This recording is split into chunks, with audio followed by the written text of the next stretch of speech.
Rain lashed against the cobblestones of the gray coastal village, turning the streets into rushing rivers of gloom. High above, the great lighthouse stood dark, its beacon extinguished by the fiercest gale in a century. Young Leo, no older than 10, stood at the base of the winding cliff path. He clutched a small brass lantern against his chest, shielding its tiny, flickering flame with his jacket. He looked up at the looming tower, then down at his muddy boots. His knees trembled. He took a step back, shaking his head. The path was too steep, the wind too strong. Something wet and cold nudged his hand. Leo looked down. Barnaby, a three-legged bog dog with fur the color of storm clouds and eyes like warm honey, stood beside him. The dog let out a sharp sneeze and bumped Leo's hip with his broad head. Barnaby trotted 3 steps up the muddy path, then stopped and looked back, his tail wagging a slow, determined rhythm. Leo tightened his grip on the lantern. He took 1 step, then another. The wind howled, trying to shove them back. Halfway up, a sudden gust knocked Leo to his knees. The lantern skittered across the wet stone, sliding perilously close to the cliff's edge. Leo lunged, but missed. In a blur of gray fur, Barnaby pounced. The dog clamped his jaws gently around the lantern's handle, just inches from the drop. He crawled back on his belly, fighting the gale, and dropped the lantern at Leo's knees.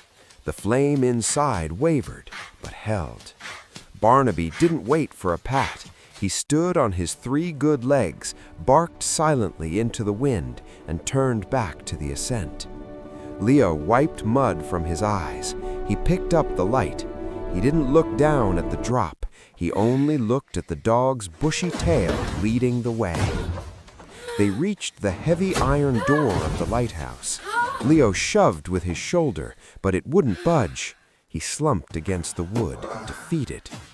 Barnaby began to dig frantically at the muddy threshold, unearthing a heavy stone wedged against the bottom of the door. The dog looked up, panting, and nudged the stone with his nose. Leo understood. He wedged his boot against the rock and kicked it free. Together they threw their weight against the wood. The door groaned and swung open. Inside, Leo ran up the spiral stairs, Barnaby hopping rhythmically behind him. At the top, the great glass lens sat dark and cold. Leo opened his small brass lantern. With trembling fingers, he took the single small candle from inside. He placed the tiny flame into the center of the massive prismatic lens. For a heartbeat, nothing happened. Then the mirrors caught the spark. The tiny candlelight was magnified 1,000 times, erupting into a blinding beam of gold that sliced through the storm. Far below in the village, shutters flew open. Tiny figures stepped out onto their porches, pointing up, piercing light cutting through the rain. High in the tower, Leo sank to the floor, exhausted. Barnaby curled up beside him, resting his heavy head on the boy's lap. Leo rested his hand on the dog's fur, watching the beam rotate, turning the dark night into day.